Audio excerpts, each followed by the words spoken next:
La ventaja de oír tantos testimonios tan interesantes, entre otras cosas, es que ya no tengo que hablar del contexto, porque ya estuvo perfectamente explicado.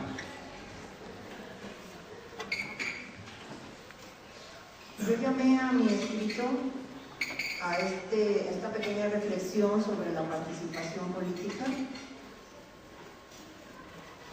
Primero, de manera formal, aquí se tituló Trazando Rutas, y yo le puse un subtítulo que se llama En la Escuela de la Vida, que pienso que a veces se aprende más en ella que en las propias escuelas. Yo siempre tuve claro que sería maestro. Hace días encontré un viejo cuaderno de mis padres donde dispuse de una hoja para pasar lista de asistencia. Solo tenía 2 alumnas, mi hermana y una amiga. Quiere decir entonces que jugábamos a la escuelita. Mis padres provenían del medio rural a la ciudad de Guadalajara, en el estado de Jalisco. Ambos, de manera frecuente, estaban leyendo algo, una revista, el periódico, y creo que eso me sirvió de ejemplo. Soy la mayor de otros 2 hermanos, Yolanda y Arturo. Este último alquilaba cuentos, lo que ahora se llama cómics, y había que leerlos deprisa, porque el tiempo para su devolución estaba contado. Fue así, a contrarreloj, que me hice de lectura rápida. Siempre asistí a la escuela pública, lo cual considero un privilegio. De carácter reservado desde pequeña, no existía limitación alguna para socializar en todos los espacios que el barrio, la escuela y la familia podían brindarme. Crecí entonces en el barrio de La Penal de Oblatos. Jugaba en sus alrededores. En la primaria fui alumna de la escuela Lázaro Cárdenas, ubicada en San Andrés, muy cerca del barrio donde yo crecí. La alegría formaba parte de nuestra vida cotidiana, desde esos espacios de convivencia, familia, escuela y barrio. En la casa se escuchaba durante el día la radio. Casi siempre había música de trasfondo para todas nuestras actividades. Mi madre ejercía una disciplina amorosa y por supuesto que había reglas. Teníamos juegos de mesa que compartíamos con amigos y amigas.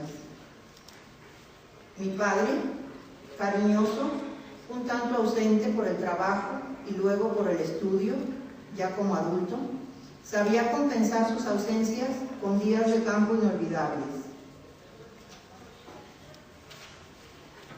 Mis padres como estudiantes adultos, él, alumno de la Escuela Politécnica en la Universidad de Guadalajara, y ella, alumna de la Academia Nocturna Municipal de manera permanente, nos llevó a ese lugar que compartimos mi hermana y yo durante 3 años, donde aprendimos tejido de agujas, que luego en la cárcel me sirvió mucho para entretenerme. La escuela siempre ha sido, para mí, un mundo feliz. Los rituales estaban muy establecidos. De la misma manera, en esos espacios escolares, yo fui creando vínculos de amistad que conservo hasta la fecha. Ya en la secundaria, además, mantenía correspondencia con jóvenes de otros países latinoamericanos, con fines puramente amistosos, nada de buzones sentimentales.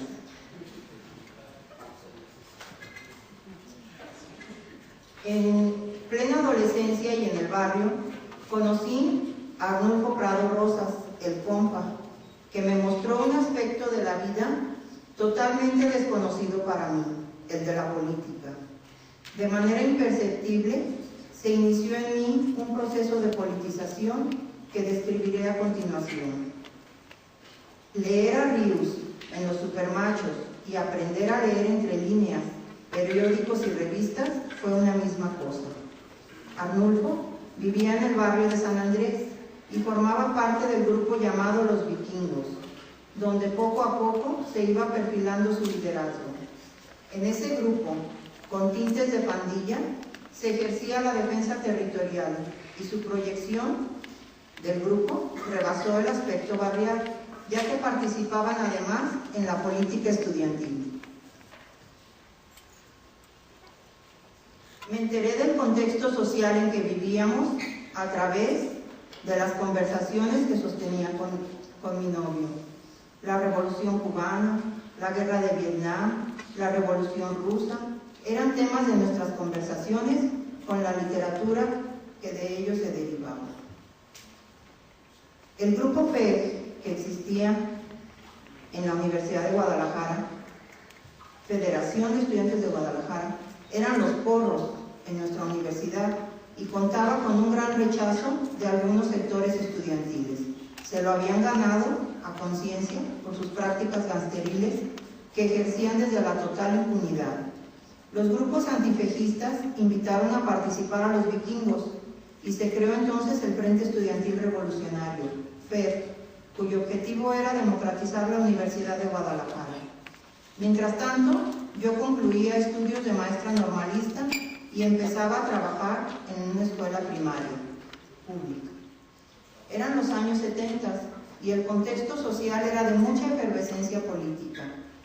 Ya los profesores Genaro Vázquez y Lucio Cabañas se habían alzado en la Sierra de Guerrero.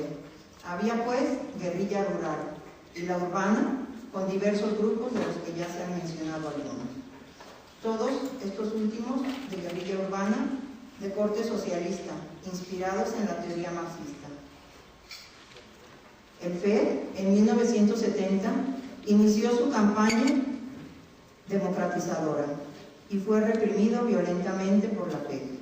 Persecución, tortura, cárcel y muerte formarían parte ya de nuestra experiencia política, después de un mitin en la Escuela Politécnica de la Universidad de Guadalajara. 2 meses después, Arnulfo fue asesinado a manos de la PEG.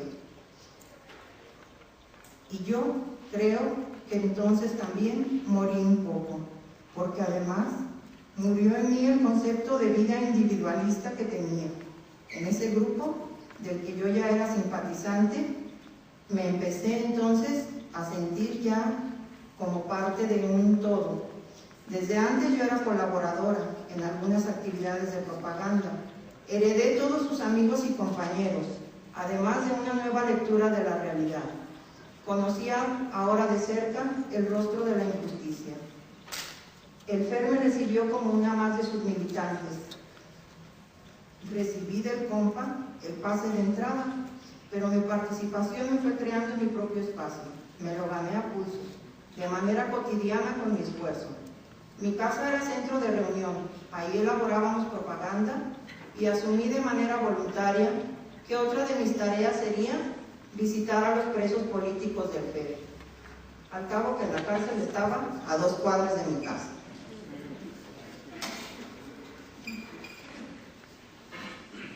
Tres años permaneció el FER en la clandestinidad, con actividades de propaganda en las que todos participábamos de manera entusiasta. Cada vez se hacían esas actividades más peligrosas, se arriesgaba la vida en ello. Cuando la Liga Comunista 23 de septiembre se fundó en Guadalajara, se invitó al FER a participar en ella. Este proporcionó la cobertura necesaria para dicha reunión a nivel nacional. Nosotros ya teníamos algo de entrenamiento militar y trabajábamos en conservar y ampliar vínculos con los contactos estudiantiles y del barrio, además de difusión y propagandas permanentes. La clandestinidad exige a los militantes suspender vínculos familiares, laborales y de amistad fuera de ese círculo del grupo. Llegué a ese momento con la determinación que da, primero, y lo digo honestamente, sentir que la represión te pisa los talones, te empuja, y segundo, te convences de que la realidad y su contexto te han alcanzado. Y solo tienes 2 opciones, o huyes o le entras al grupo. Sabíamos que era un camino sin retorno. En la Liga Comunista 23 de septiembre atendí grupos de estudio, brigadas que estaban en formación, leíamos marxismo y analizábamos los Maderas, documentos básicos para la discusión, e integración de nuevos militantes. Trasladé algunas ocasiones para su atención médica a 2 o 3 compañeros heridos en distintos momentos y continué con mi politización. Fui presa política en la cárcel de Oblatos, a 2 cuadras de mi casa, con el apoyo familiar permanente. Cuando mis compañeras se sentían tristes, yo les decía: no se preocupen, están en mi barrio, ¿qué necesitan? ¿Quieren que les traigan unos tacos de la esquina de la iglesia?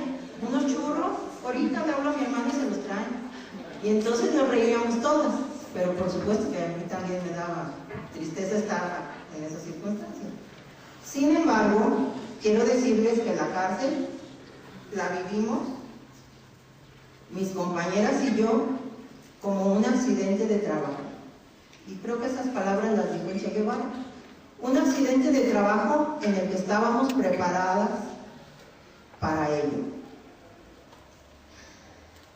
Mantuve el correo hacia el exterior y tejí mucho, por eso será que ahora ya no me gusta tejer de 2 agujas.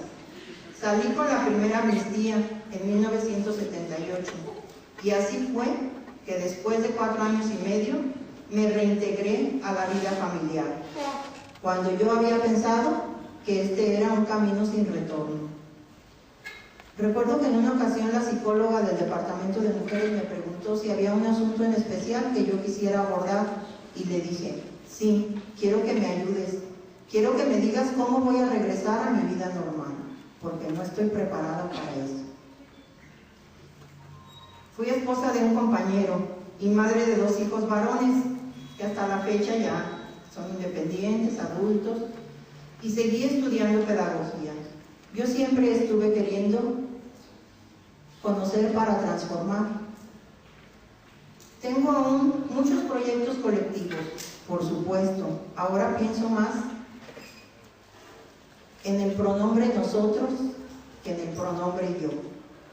Quiero decirles también que si algo aprendí fue que el grupo moldea la personalidad de los sujetos. En este caso, moldeó la mía y determina su participación política, como lo hizo conmigo. Del grupo al que yo pertenecí, quiero resaltar sus enseñanzas en altos valores que aún conservo, así como fuertes vínculos amistosos y una lectura muy crítica de la realidad. Gracias.